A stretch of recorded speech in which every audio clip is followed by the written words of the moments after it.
Good morning, Al Ingalls here at pressure-free.com. Thought I'd come outside my son and daughter-in-law's house today to do my live. I was thinking this morning about how in my Pressure Free CEO book, I talk about Steve Jobs and how a lot of people in his life wondered why he would be so mean, even to strangers. There's an account of how a perfect stranger in a lecture he was giving or a talk he was giving asked a question, and Mr. Jobs was just like so not nice. And that got people asking this question, like, he claims to be practicing Zen Buddhism, but why is he so mean and why does he get so angry? And his response back was, this is just the way I am, and basically said more about how he's not going to change. This is just the way I am. So as I started to think about that, when I was writing my book, I thought about how I used to think that same thing about personality traits about myself. So I'm an East Coast girl, get it done yesterday, no delays. I can be really impatient. I like structure. I like things to go a certain way, very high controller. If you know about style flexing, I'm a very high controller. So I thought that this was my personality. This is just who I am, how I am. Exactly the way that Steve Jobs said that. But the more and more I've come to understand how the stress response plays a role in our actions, our reactions, our behaviors, the way we're thinking. I've truly come to understand that there's two me's. There's two Steve Jobs. There's probably two yous. There's you functioning really well, like all of this is working really well. And then there's you under the influence of stress hormones. And I never would have come to that realization unless I worked hard on myself. And I don't want to say work hard, but I just spent time noticing all the times I was triggering the stress response and started to stop it. That is the essence of pressure-free living. Stopping the release of these hormones so that we're not in fight or flight and we haven't constantly released floods of hormones in our body that affect all of this, how we act, how we react, if we're patient or impatient. And the slightest thing can trigger us. Someone could just say one tiny thing to you that that causes a resistance in you or an emotion in you. It could cause you to trigger fight or flight. So having the presence to notice is really the first step of pressure free. What are you noticing? And then to not beat yourself up, because you may notice patterns that you've had for your whole lifetime. This has certainly been the case for me, and I'm like, okay, give yourself some grace. You're just figuring this out now. I was 47 when I created the pressure-free method. Honestly, I felt older then than I do now for a lot of different reasons, but most of it is emotional. It is that those hormones just keep you locked in a lot of really negative emotion. Complaining, worrying, fretting, being frustrated, being impatient, being downright mean, as in the case of Steve Jobs. I want to talk about Jobs just a little bit more because as I dug into learning more about him, about his life, and about his cancer, I came across his Stanford commencement address, which is really a pretty powerful speech. I really enjoyed it. And he was told by his oncologists, physicians, that they got it all, like, because he'd already gone through cancer once, and they said, you're clean basically, and you have many years to live. And he states that in the commencement speech, and yet a few years later he passed away of pancreatic cancer. Now it was an interesting kind of pancreatic cancer. It was the cancer of the endocrine cells of the pancreas, so that the endocrine producing cells. And as I dug more into the research of those cells and then the role of how stress hormones will affect those cells, if there's any sort of beginning of a cancerous growth, the first flood of hormones, the adrenaline, noradrenaline, dopamine, when that hits those cells, it just really radically expands them fast. That's the case with non-small cell carcinoma of the lung. You may have never smoked, but it just takes this little bit, and if you're constantly stressed, you're releasing hormones that are going to expand that growth quickly. So that's what was the case for him. And so he passed away at 56.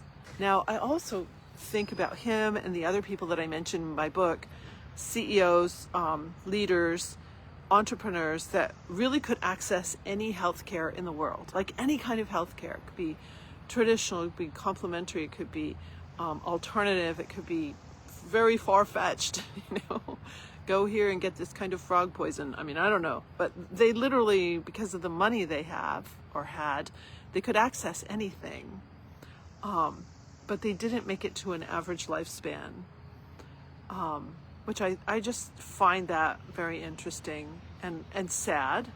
And so going back to this idea of personality, how you say things, what you do, that can be a clue. Like, do you have a lot of worries at night? Do you have, do you clench your jaw a lot? Are you mean? Like Steve Jobs. Are you snippy? Do you get snippy with people? Are you impatient with people? Our behavior can be a clue, just like fidgeting, like clicking a pen or biting your nails. These are clues that you've probably triggered the stress response. And so if you find yourself frequently like jiggling your leg, clicking your pen, or acting in certain ways that you're like, it's just not as professional as I would like, right? Those are all clues that probably that's your behavior and your way of being when you've triggered the stress response. What is your way of being like when you don't trigger the stress response? It can be so different. It can be so much more patient, grace with yourself, grace with others. It can be like so less reactive, less bossy.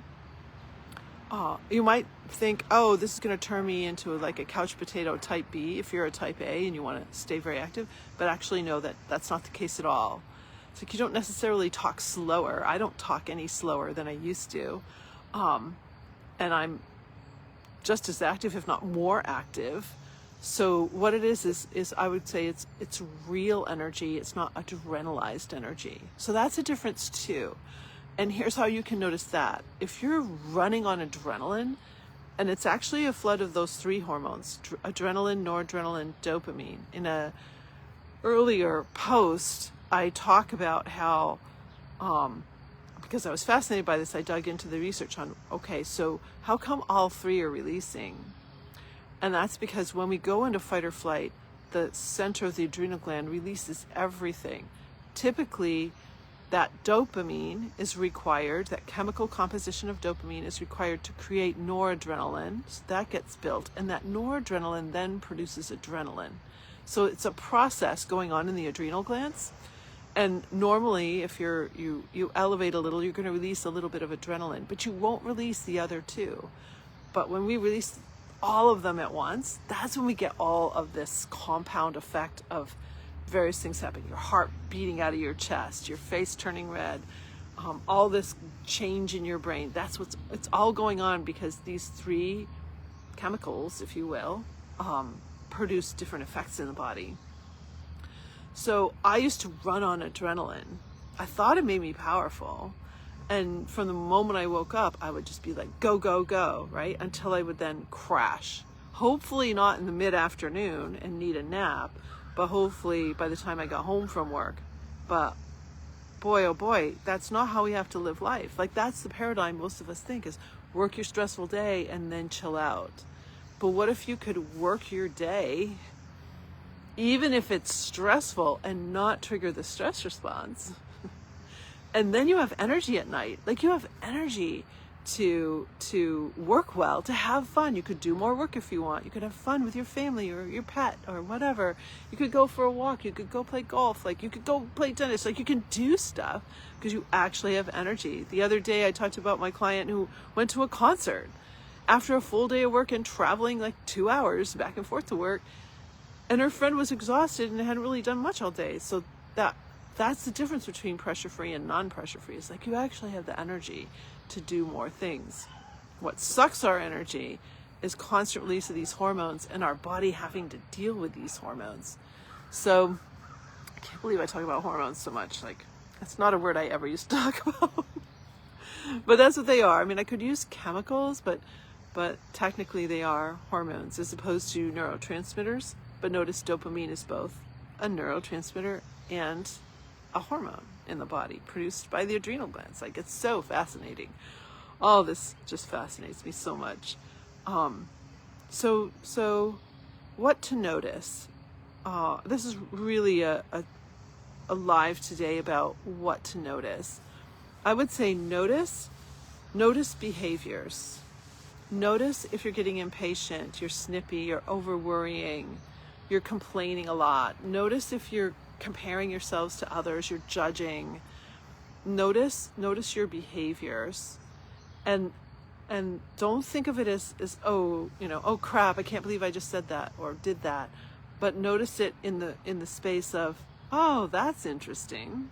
Isn't that curious? I just was really snippy there with someone. That's just a clue that you've probably triggered fight or flight. So now back up and you can ask yourself, okay, what just happened that put me in that state? So maybe it was a loud noise, or maybe you're running late to work, or you look at the clock. The clock's the stimulus, right?